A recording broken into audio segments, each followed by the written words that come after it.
Hey, this is Skippy from Mornings with Lone Star with Dick and Skippy. You're listening to Lone Star Community Radio on 104.5 KCZWLP Conroe and 106.1 KZCCLP Conroe and worldwide on irlonestar.com.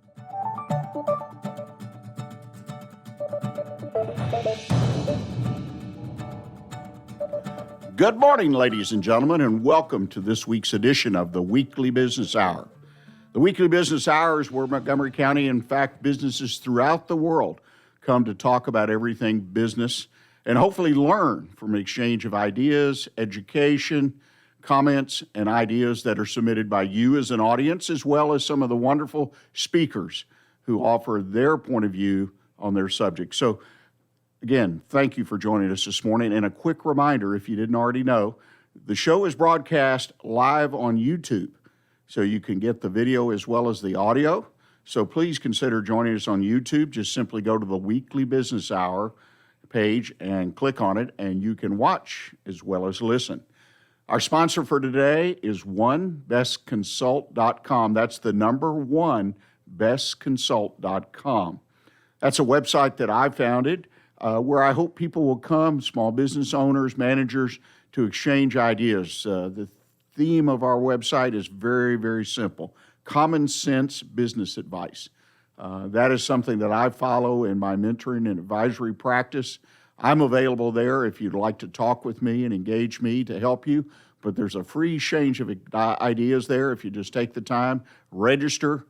You'll be sent materials, our newsletter, and so on and so forth on a regular basis, our videos, and also a notice that the current Weekly Business Hour show has been posted. So I encourage you, visit us at bestconsult.com.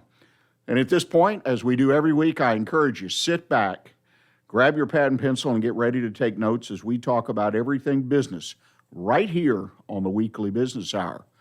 And today I'm pleased to tell you that we're going to continue the conversation, the soups to nuts conversation we started last week with Greg Zachry. Greg and his wife Joanna own the Oilerie in the Woodlands here in Montgomery County. And his title of his talk was Starting Your Own Business, Get Ready for Surprises. Since 2016, Greg and his wife have been on quite a journey to get their business up and running, and now they've achieve success and continue to build on their business. So hopefully his discussion will be inspirational, give you some idea of things to look out for as you build your business or start your business.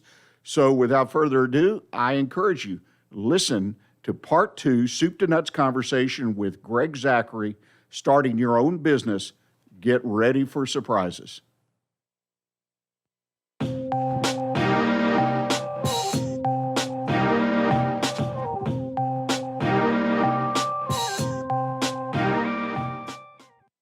Well, Greg, when we were last visiting, we talked about a lot of things, getting established with a franchise, in this case the Oilerie, and getting a location in the Woodlands area off 1488, and covered a lot of, I think, great nuts and bolts, soup to nuts type issues that every business goes through when they open up. Now we kind of come to some of the operational things. Now you're in business, you got a store open finally after 3 promised dates and really a year and a half of wait. And the business is operating. What are some of the operational issues? I know you talked a little bit about products, finding sources for products. Obviously, you're in a business of buying and reselling. That's got to be an important issue for you every day. Absolutely. Well, we have an approved vendor list, and so like our oils are going to come from that one source, and then some of the ancillary products also. But then it comes to supplies, and they had all these recommended vendors and so what, but just the cost involved in those were shipping costs were astronomical because a lot of these were coming from the Midwest. Well, that's great for headquarters, but it doesn't really help me a whole lot. So using my vast experience as a buyer for various companies, I just went online and started sourcing out as much as I can and then would factor in the bottom line, see what it's going to cost me per piece.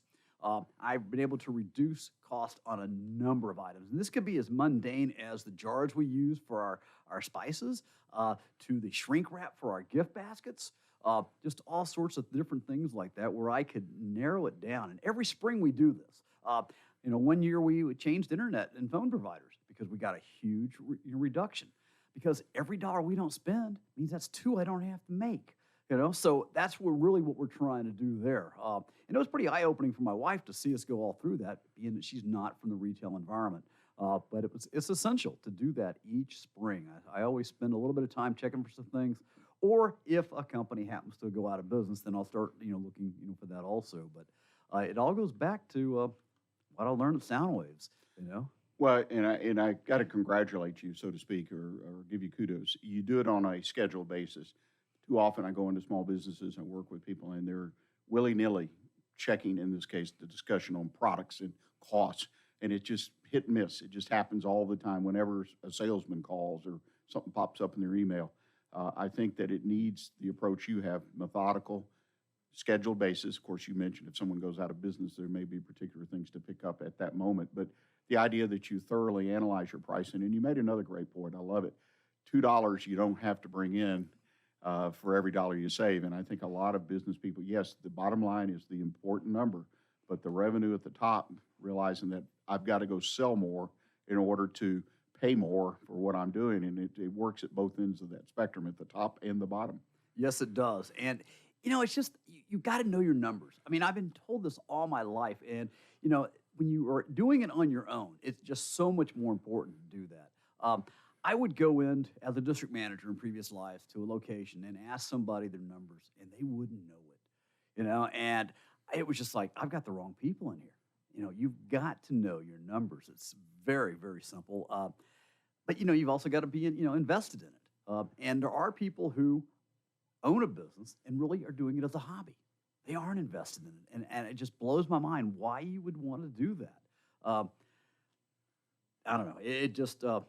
It's boggling at times, some of the approach that I would give some people, but I will tell you this, you've got to know your numbers because it affects every facet of that business. Basically, it was a family thing originally, and he was, I guess, the third generation at that point.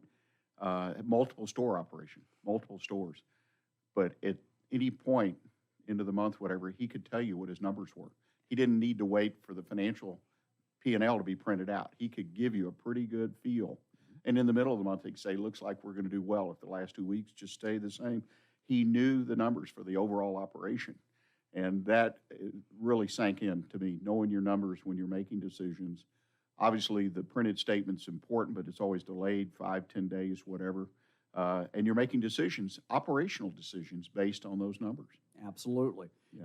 And I'm always comparing them. I mean, at the start of the year, I come up with a budget, and a sales goal for each of my months, all based on last year's. And speaking of last year, we kicked it. We basically, just slammed every month. There was 1 month that did not make it as far as beating, the previous year's numbers by a substantial amount. This year, unfortunately, we're not as fortunate. We've had just 2 months where we've been over it. But on the other hand, every month beat the first year, So it's just right in between there. Could we have expected to continue with that galloping as we were? One would love to, but you don't always do it. As long as we're not falling back too far, and that's also where cutting those expenses make the difference. Keeps the doors open. Makes a lot of sense. I want to talk, if we can, for a moment. You and your business, you and Joanna received, I think, some wonderful recognition. And I think that's important to every business to receive outside recognition. In this case, your business, you and Joanna, were selected in 2017 Small Business of the Year by the local Chamber of Commerce. And this is a chamber, for those listening that are not familiar with the area, the Woodlands Chamber, I believe, is the second largest chamber in the greater Houston area. So this is a big organization, and this had to be quite an honor. How did that impact your business and your approach, you and Joanna, your state of mind and things like that? Well, as far as state of mind and approach, it definitely solidified and validated what we were doing. No doubt about it. And, yeah, you get some good chest thumping, out of it. But to be recognized, and because you always wonder, am I doing the right thing? That kind of validation was really, really important. Unfortunately, it didn't exactly benefit our sales as much as one would hope. But at the same time, it solidified what we were doing, knowing from the fact that, hey, the two of us have got the right approach. We're going down this road together, and we're doing things the right way. And it's definitely nice to be recognized. There's no doubt about that. And just so people understand, these are the kind of recognitions that you don't put yourself up for. Somebody else puts you up. I mean, it's somebody's it's not something you're in a competition that you enter into, and you made a comment about that in some information you gave me. And I think the idea that you're recognized by outside, and I think every business should strive, not that you have to push, but build the kind of business that others look at. I feel they want to emulate it. The folks that vote on these things saying, hey, they're doing a great job there. I would like to have my business like that business. So it's a great, as you said, validation, but it's other businesses in the community want to be like your business. And I think every business should strive indirectly, if you will, to be in that posture. One of the other things you did is you talk about special events and drawing attention to your business. You had our local congressman, Kevin Brady, who previously was the chairman of the Budget Committee, Ways and Means Committee in Congress. So he's well known throughout the country as well as locally. Tell us about that visit and how that came about and how others might achieve some, because that obviously brought a lot of recognition to your business. Absolutely. It was outstanding. And one thing I really appreciate about Congressman Brady is that he is approachable. He's always in the community. Joanna and I had met him at the polls a previous year, voting in the runoff that he was no longer even involved in. He'd already won the primary, but he came back from the Hill to vote for it. And we spoke to him for a while, and I talked about how important it was to see him out here, and he loved it. But it was really cool. His approach was, yes, I can get to Capitol Hill. I got to be back on Tuesday for a vote, but I'm here now. And that was Monday. But how that all came about was I got a phone call from the reporter from Community Impact, and it was the same reporter who interviewed me when we opened, and wanted to know how the impact of the recent tax cuts, how they had affected me. Well, we joked about how we yet to necessarily need them in our business because we're still right in that pre-profit stage. We're getting dang close, but we're not there yet. But what affected us was the positive outlook everyone in the community had about the economy based on, these new tax laws that came in. And so we were seeing very good increases in our business. And at that time, I really hadn't started doing a lot of shows yet. So this was early in last year, January, February, but I'd only done a couple of shows in January and just started in March. And then that got published. A week or so later, I get a phone call from someone from the Brady office wanting to know, hey, basically vetting me again to make sure that, hey, it wasn't just a misquote or anything, and wanted to know what all my thoughts were on it. And then about 2 weeks later, he comes in and spends a good 2 hours with us. Wow.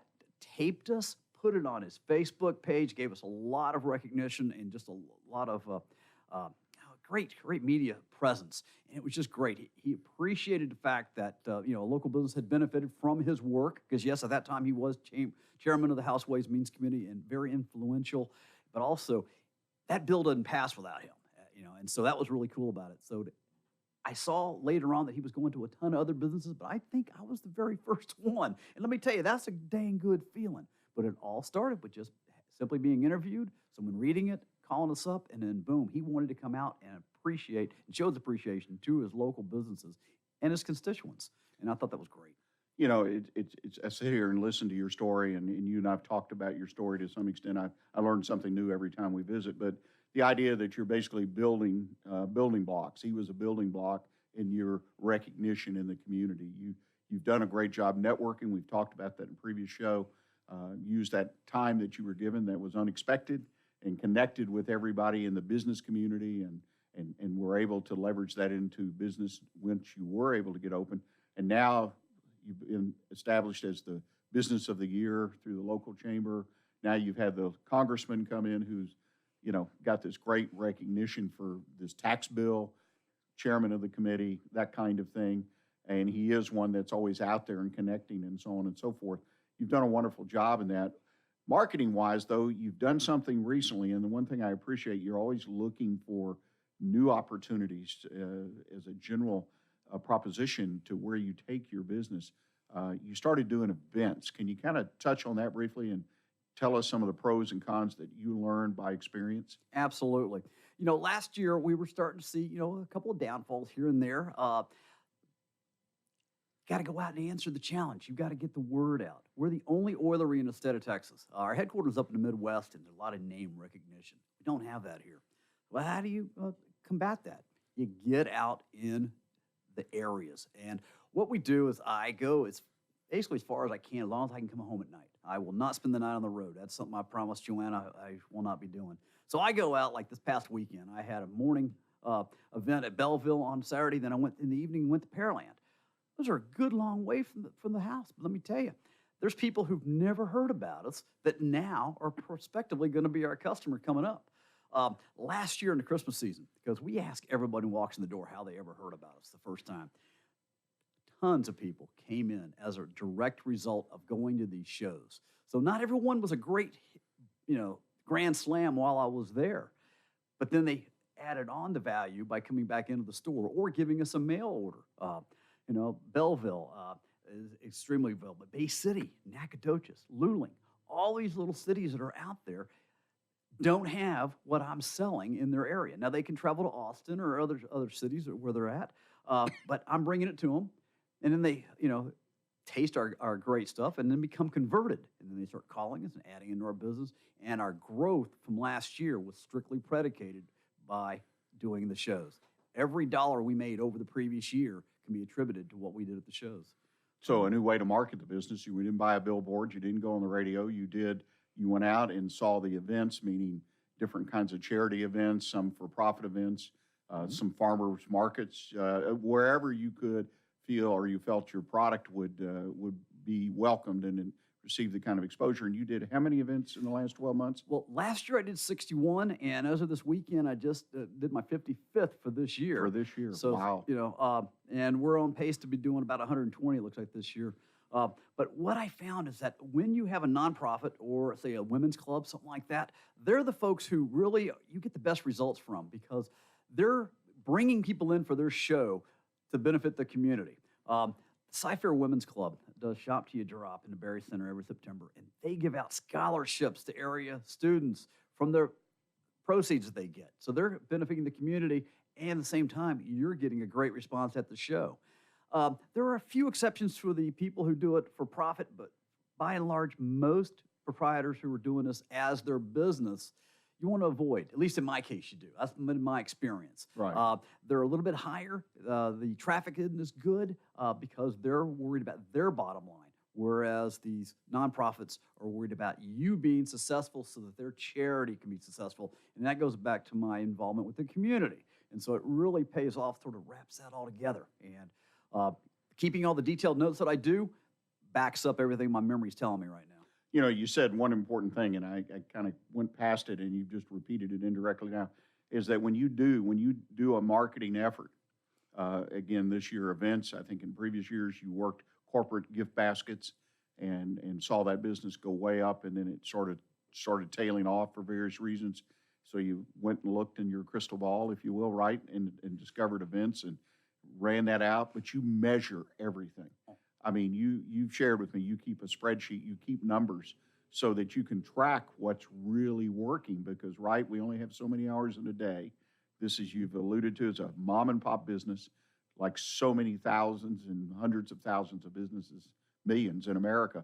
But by tracking what you're doing and the kind of return you're getting, you're able to make a better decision on where you spend your time. Absolutely. And it goes back to just knowing your numbers.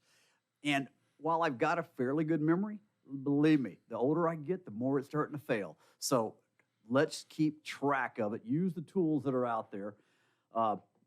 Keeping a spreadsheet's not that hard. It's just a matter of keeping up with it and the decisions made for you from the formulas that are in there. So it's there. Well, I got to ask you the question now that we've kind of covered the waterfront in your business with marketing. Do you prepare any kind of marketing plan? Say, sit down like you do in the spring with your products. Do you sit down once a year, say, or maybe several times, but write down a plan that you, in this case, Joanne, your partner, can share and talk about the pros and cons? Or is this something you sort of pick an area like events and you just go after it? A little bit of both. But first 2 years, we had detailed, and I mean very detailed advertising programs that were sent up to corporate. And he had to approve each and every use of the logo, which is very common in a franchise. But we also found that a lot of the avenues, the traditional avenues that he required us to use, weren't producing the results we needed. We joke about standing on a street corner with dollar bills and getting better results. We have honed that down to one very, very successful digital billboard that I'm very, very pleased with, and it's locally owned, which is another thing I really like to do. Very pleased with that. But pretty much other than that, I've stopped on the advertising, and I've put my budget into these events. But yes, Joanna and I pretty much on Sunday nights will have a recap for the entire week. As we're sitting down having dinner, we're talking about, well, good and bad and ugly. And then, of course, just every night, because, hey, we come home and we talk about the day, and a lot of those results come up. We talk about repeat customers and how they found us and things like that. But on Sunday nights, it's discussed at length because we have the week ending, we've got our results, and we talk about the good and the bad, and sometimes the ugly. One of my favorite phrases, the good, bad, and ugly. Well, before we kind of look at the future and what you're seeing down the road in your industry, because I think you've got some things that are in common, directly or indirectly, with a lot of business. One last question, and you mentioned you and your wife, your partner, Joanna, have a quote-unquote business meeting typically on Sunday night over dinner.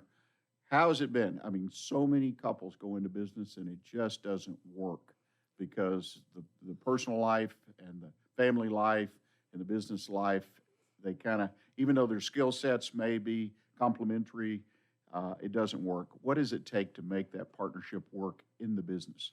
Working with your best friend every day. I've known Joanna for 21 years before we got married. And then we're coming up on our 25th wedding anniversary. So you got a 46-year relationship. Absolutely.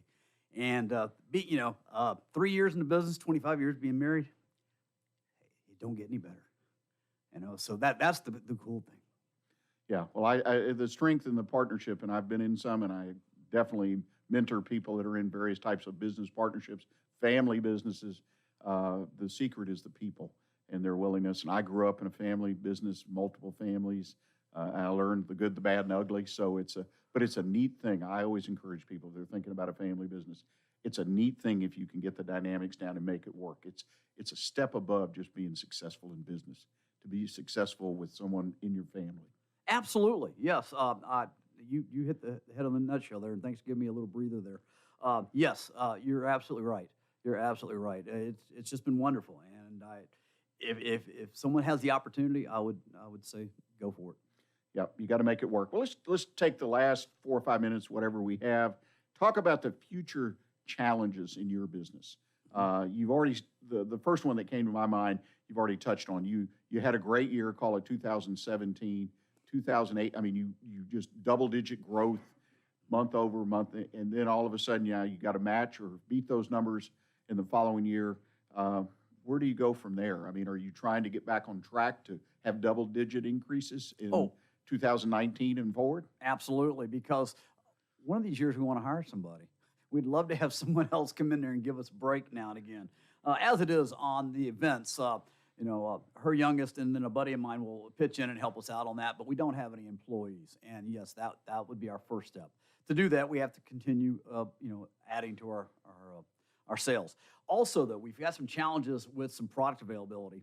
Our ancillary products have drastically changed of late for reasons that have not completely been above board. We have lost a lot of our ancillary products that were through our franchisor. He's given us some reasons, and those reasons have not proven to be true, but we had to accept it because we can't get them. And we're having to bring in a whole new line, and after you've spent these almost 3 years developing people looking for these products, I hate disappointing people. And when they drive to your store and get out of the car and come in with something in mind, and you have to tell them it's no longer available, there's not a lot of things worse than that. I mean, yes, you can overcome objections and turn them on to something else. But these people's purpose for coming to your store that day isn't there. That hurts, and so now we're trying to find some items that can simulate and get close to what they were, but we're having some challenges on that. I mean, roughly 96% of our ancillary product has vanished. Boy, that's a difficult thing. That's like losing a vendor, just goes out of business one night. And you wake up the next day and you can't source a big part of your business of the products that you need. Corporate sales, that was something you tried a couple of years ago. Some success, I suggest, because I saw that working. I knew people who bought your baskets to make gifts and so on and so forth. But you mentioned in the information you provided me that those sales grew exponentially, but then the following year they sort of fell off. What was some of the reasoning? Why do you feel, and you keep numbers and data, what did it tell you about why they fell off? Well, what I'm seeing now, especially like one of the dealerships that I'm working with, their sales are down, and so then that makes their purchase from me down. Talking about automobiles. Yes, Yes. yes, absolutely. And I'm looking at last year, and some of these are one half of what they ordered before, which means they're selling less and less of the items too. So that's where, say, a year after the tax cuts, I don't know if it's a slap in people's face or a wake-up call or what it is, but people's confidence in the economy now isn't as strong as it was last year, right after the initial surge of that. So some big-ticket items aren't being bought. So that's my that's part of it. The other part is realtors. Another very large customer base has dropped off a bit, and part of that is that some folks have told me that they have had to contribute a lot to help them make the purchase, things like that. So that takes away the excess funds they had that they were using. So now I'm going to go down tomorrow into Houston, and I'm going to check out. I'm just going to do a cold call tomorrow, but I'm going down to the Vespa dealership, Italian Cycles, and I'm just going to see what the heck we can do, if we can possibly work with these guys, because it's a great tie-in. They're well, some of them are made in Vietnam, but most of them are still made in Italy, and they're made very, very close to where our balsamics are made. And we're going to see how that ties in. And all they can say is no, and I'm a man. I've been told no before, so but I'm looking forward to that opportunity. But just something I never thought about before, but it's like, hey, let's go look for another opportunity and see what we can come up with. What a great encouragement for folks that are looking at, especially what I call Main Street, which is the retail world, and the fact you can't sit on your hands. Today's world moves so fast, faster than it did 5-10 years ago, in my opinion. Someone who's been out on the street, so to speak, for 40-50 years in various businesses. You can't sit on your hands, and you've got to go to the Vespa dealer. You got to look for new ways to distribute your product to compete. And there's some wonderful, wonderful business stories out there of small businesses that have adjusted and been so successful. And I think your story about the corporate sales, which came from you to do versus just sitting behind the desk and waiting for people to walk into the store, and now the events and going out to 100+ events this year. That's a lot of work. You and I discussed that. It's a great story. Well, I want to finish up. We've got a minute or two left, and talk about a threat to your business. And again, those are the things I always encourage my clients to try to prepare for the crisis. I call that crisis management, preparation so it doesn't become a crisis or is not as big. And that's the tariffs. Everyone listening to this program, I'm sure, is aware of tariffs from China and so on and so forth. But I understand that you're faced with, in your business, a 300% tariff on imported olive oil, which is the core business you're in. What do you do about that in a business? You're sitting there and all of a sudden you're looking at a 300% increase in tariff, which means a significant increase in your cost. What do you do with that? Well, I'm going to try to come up and get some product before it all comes into play, no doubt about it. I have reached out to our franchisor, and I'm still waiting on that response to see what his guidance is going to be on that. Since we only have the one supplier, we are limited in that. So will he open up those avenues to say, hey, we can get some olive oil from other places? But part of our niche is the fact that we've got that one fourth-generation Italian master. So I doubt that's going to happen as far as allowing other things. So we're going to have to get some more product from him before it all happens. Now, in the meantime, we're also petitioning folks to sign the bill, or petitioning against the bill. The North American Olive Oil Association is really striving with their lobbyists to have olive oil excluded from this. This is just a small portion of a huge tariff bill that's being aimed at the European Union.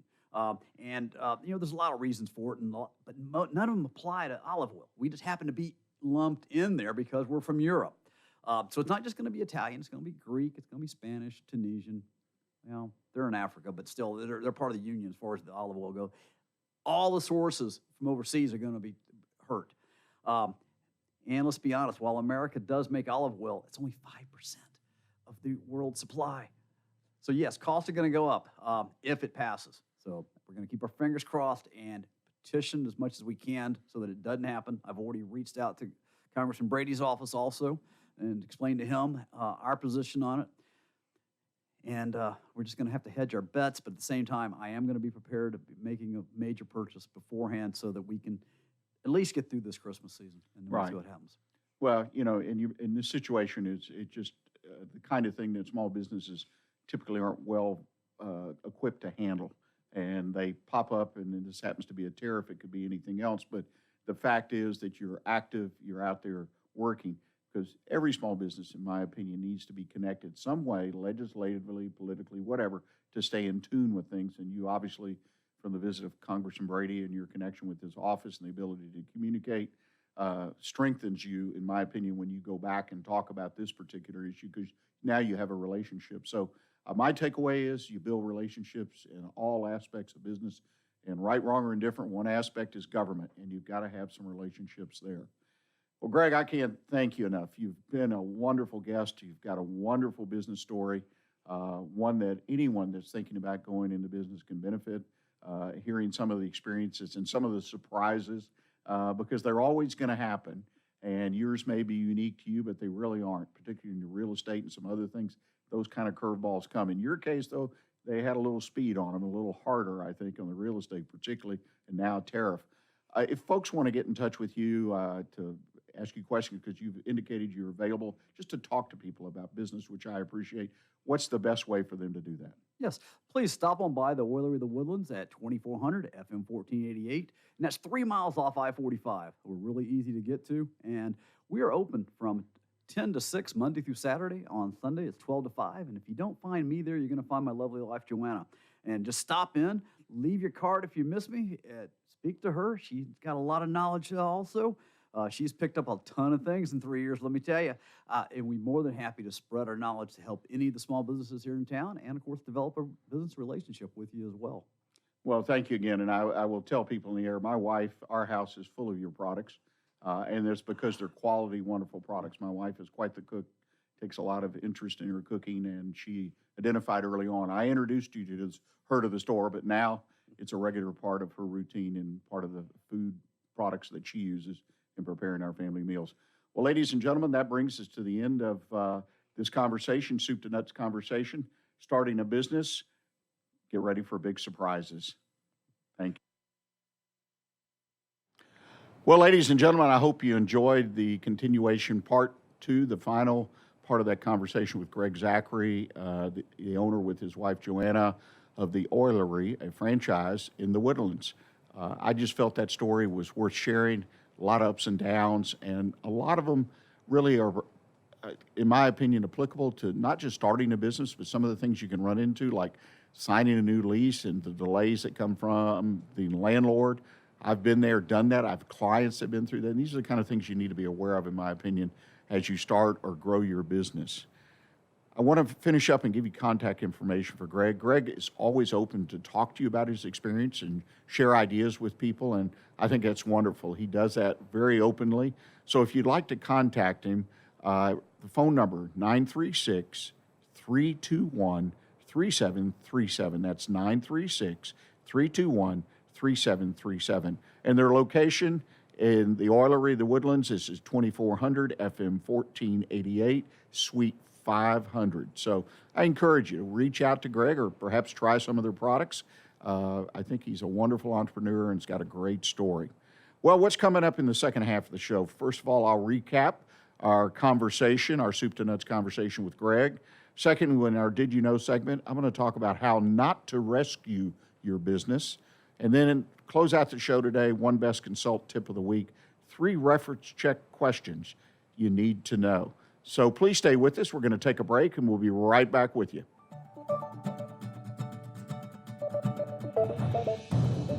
For business ideas and news you can use, join us on the weekly business hour every Monday at 11 a.m. on Lone Star Community Radio.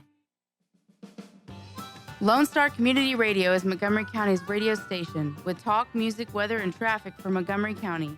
Have a question, comment about one of our shows? Want to know how to reach a host?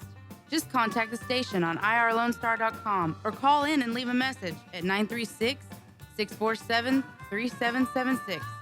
Get involved with your community with Lone Star Community Radio.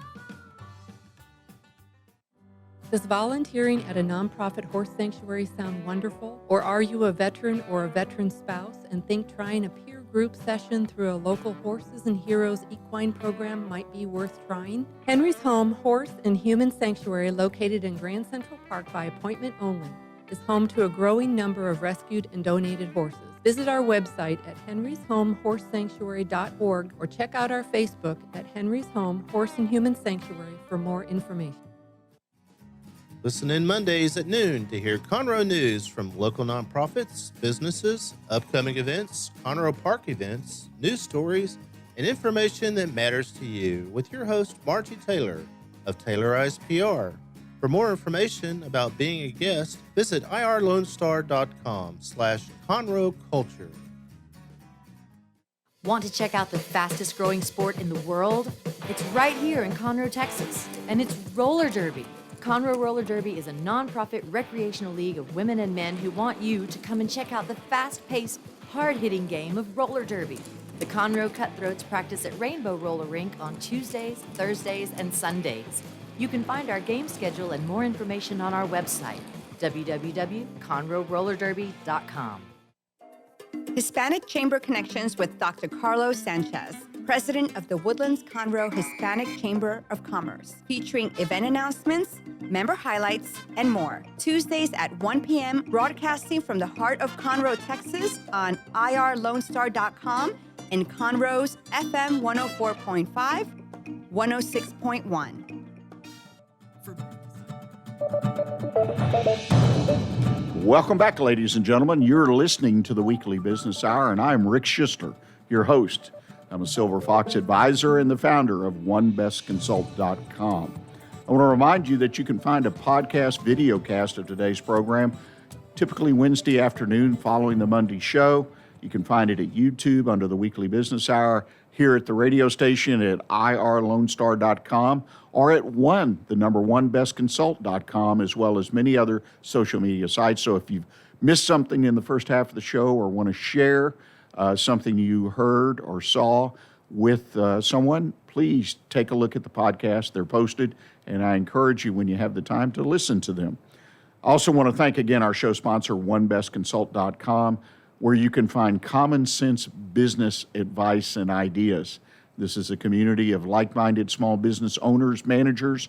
You come to share the challenges, seek others' opinions, and get some direction to improve and grow their business for themselves and their families. Well, first of all, I want to recap the conversation with Greg.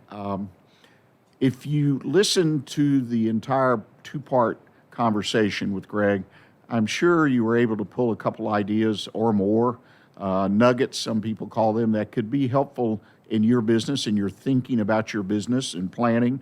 Several things, though, stood out to me in that conversation. First of all, the pros and cons, if you will, of becoming a franchise. I think Greg's situation and experience showed some of the challenges of being a franchise owner.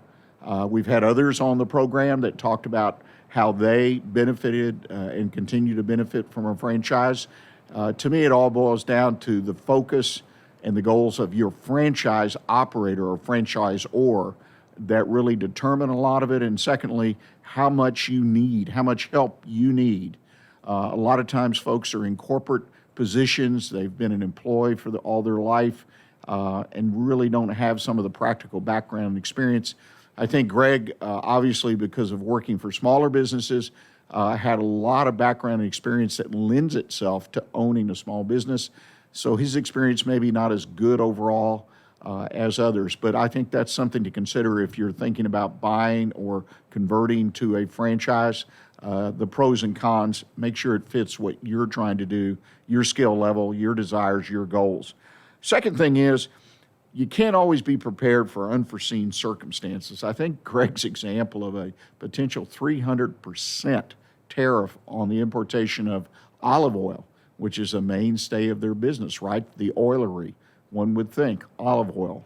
And what that could mean to his business, obviously devastating as far as price increases. So here is a little guy in Montgomery County operating a business. He and his wife, as he calls it, a true mom and pop.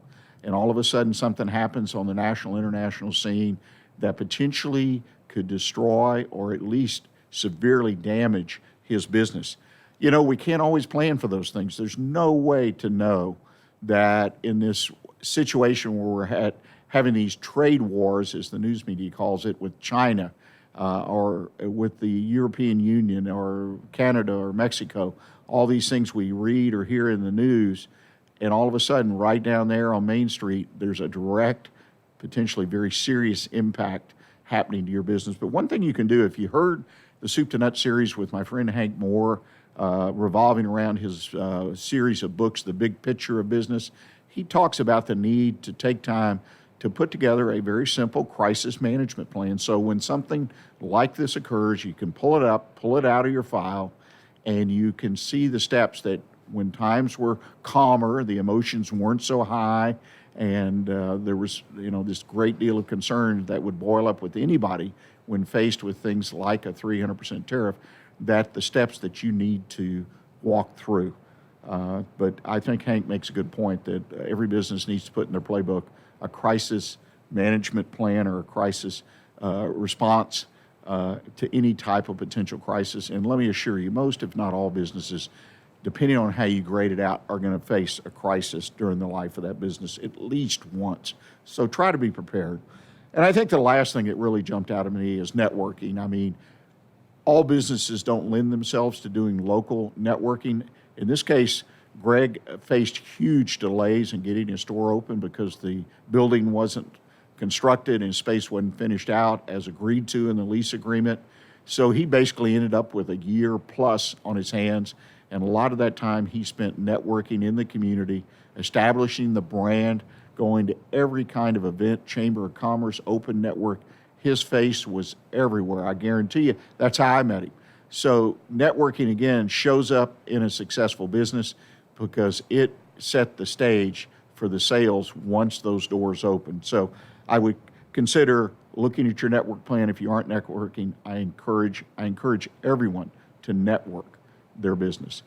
Well, ladies and gentlemen, we're going to take a short break and we're going to come right back. And I'm going to talk about what I think is kind of an interesting subject, is how not to rescue your business. So when the business gets in trouble, how far do you go in trying to rescue it? So please stay with us, and I'll be right back. It's all about business on the Weekly Business Hour every Monday at 11 a.m. on Lone Star Community Radio. Don't miss Lone Star Community Radio on TV and YouTube. Our talk show and music shows are featured on Our City TV, Suddenlink Channel 12, and have their own YouTube channel. Make sure to subscribe to keep up with posted shows and comment on them below the video. For those of you who like your partners, your gumbo, and your music salty, well, we're here to help with the music. Julian Shea here, host of Lone Star Country Nights Thursday, your weekly dose of roots and Americana and all the music that makes this part of the country special. We stir in Western swing, honky-tonk, Zydeco, Texas blues, outlaw country, and put a pinch of red dirt, and then we smoke it over a slow fire. Then listen to the results Thursday nights on Conroe's 104.5 and 106.1 and worldwide at irlonestar.com. What can the Better Living for Texans program do for you? You can learn how to increase your consumption of fruits and vegetables, choose foods that are relatively inexpensive and good to eat, make your food dollars last longer, prepare quick, nutritious meals, help your children learn how to eat healthier snacks, and much more. Our program is committed to helping people like you improve your health through providing research-based nutrition education in a friendly, cost-free, and relaxed environment. We are Texas A&M AgriLife Extension, helping Texans make their lives better. It's all business talk on the Weekly Business Hour every Monday at 11 a.m. right here on Lone Star Community Radio. You're listening to the Weekly Business Hour, and this is Rick Schissler, your host. Thank you for staying with us. I want to quickly go through what I call our Did You Know segment. This week, I'd like to talk about how not to rescue your business. To me, this is a small but potentially very, very important topic. And there are 3 points I want to make. First of all, when you have problems in your business, you're facing loss, sales aren't there, your business is moving south, it's moving towards the negative instead of the positive. There may come a point where you need to just shut it down, close the doors. One of the hardest things I think for any small business entrepreneur, business owner to do is to say, gosh, I gave it all I had, but it didn't work. Very, very difficult emotionally. And the emotions run high in this situation. And I want to point out and remind folks and encourage, don't let those emotions run away with you. Very, very easy to do. I had a business failure early in my career, and it was hard, even though the numbers told the story that we needed to do something else. And that's what really got me through it, recognizing that, hey, there are other opportunities out there. Time is limited if you really think about it, and I needed to invest myself, my time, and what money I had in a new opportunity, which in my case proved to be absolutely the right decision. So the next one paid off very well. So my encouragement, don't let your emotions run away from you. The second thing, the old expression, pouring good money after bad. I really believe everyone should try to set a benchmark. If your business is at the early stages of growth, which means you're probably losing money, because very few businesses start up and make money the first day, but the idea is it could be 5, 10, 15, 20 years down the road. If you're losing money and it continues to lose money, try to set a benchmark, say, we're only going to invest X in this business, and when it gets to that point, then if we've invested that much and it demands more, then we're done. So you need to learn when to say, as they say here in Texas, calf rope. It's done. And again, the money is an accountable, black and white, if you will, way to measure how much are we going to invest in the business. And last but not least is try to keep your family informed. If you're married, you have a family, particularly a spouse, and your business is part of their life as well. And probably a lot of excitement when you started the business. They may be involved in the business with you, but don't try to sugarcoat or hide it. Be transparent. And there's a fine line you walk there. You don't want to walk home every day and be a doomsayer. I understand that, but you have to keep them informed. And when you make that final decision, bring them into your circle. Definitely bring them in, even if they don't work with you, and talk about what it means and what the future is going to look like. So keep that family involved. Spouses, family members don't want surprises, so don't put it on them. Well, ladies and gentlemen, we're going to take our final break of the day, and I'm going to come back and talk about my One Best Consult tip of the week.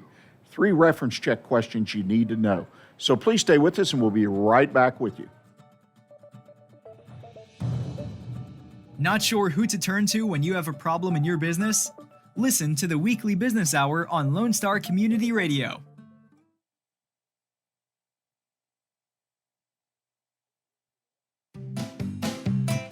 Health Center Southeast Texas is a federally qualified health center. We accept Medicare, Medicaid, and most major private insurances. For our self-pay patients, we have a sliding scale discount program available. Our health centers have qualified providers and staff striving every day to provide the best quality of care to our patients. Services offered are family medicine, behavioral health services, telepsychiatry, and pediatrics. We have 4 area locations. Look up the Health Center Southeast Texas online at hcset.com. Hey, Montgomery County and online listeners. Thank you so very much for checking out Jazzy Vibes with Soul. What? You haven't done so yet? Well, you've got to tune in. Hi, I am the host of Jazzy Vibes with Soul, Miss CeCe Holmes, and I invite you to check us out every Friday and Saturday from 7 until 9 p.m., where you will get the best in old school R&B, and of course, a little smooth jazz to make it jazzy. So tune in. That's right, tune in every Friday and Saturday right here on Conroe's 104.5 and 106.1 FM, or worldwide at irlongstar.com. It's all business talk on the Weekly Business Hour every Monday at 11 a.m. right here on Lone Star Community Radio. Welcome back. You're listening to the Weekly Business Hour. We're in our final part of the show. This is where I offer my One Best Consult tip of the week. And this week I'm going to talk about 3 reference check questions you need to know. Last week we talked about the importance of reference checking. It's something that has become overlooked. A lot of it has to do, in my opinion, with perceived or actual legal ramifications of seeking someone's reference. The idea that a business reference, when you get that call and ask for a reference, you as a former employer, many people just clam up their company policy or their own approach to the situation is not to give out any information. And I claim very least you should be able to get the dates of employment in that person to verify they were employed. I've had the situation when I was doing interviewing for a client, initial interviews and going through resumes, and people put down false information about jobs they've held in the past. They doctor the resumes, and I read a statistic recently that over 40% of the resumes that or job applications that we see in any business have a falsehood or more than one in them. So reference checking, I think, is something we need to work on, particularly in small business where every hire is critically important because of the lower number of employees we have. So it's very, very important. And unfortunately, many small businesses don't, in my opinion, focus on it when they need to hire. They don't spend enough time really in the whole process of hiring, even though it's so critical. Oftentimes, we're motivated. We just need to fill a spot. So there are three questions, I think, if you get a chance beyond verifying the dates of employment and potentially the salary level, that if given the opportunity, particularly if you're filling a spot, say as a supervisor, management, or something like that, or sales even, that you should try to check out if you can find a willing ear in the employer. And the first one is you need to set the whole scenario up because try to put people at ease, right? Think about yourself on the other side of the desk and someone is asking you for information. Also think about the fact that you would probably want to give information, basic information, without stepping into any of those legal problems that potentially lurk. Start off by saying, I'm considering Joe for a job. Be responsible basically for, name off 2 or 3 things. Do you think Joe could perform well in this role? Why or why not? And you're saying, well, nobody's going to answer that. You'd be amazed.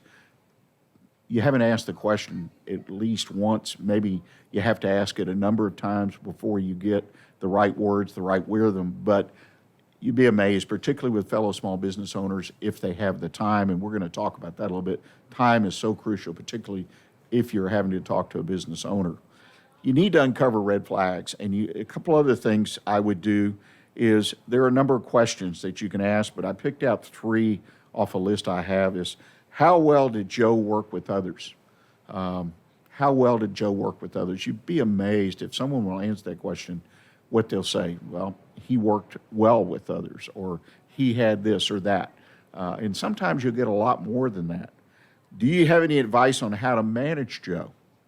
Now, you're asking for supervisory information, management information, but crucial information.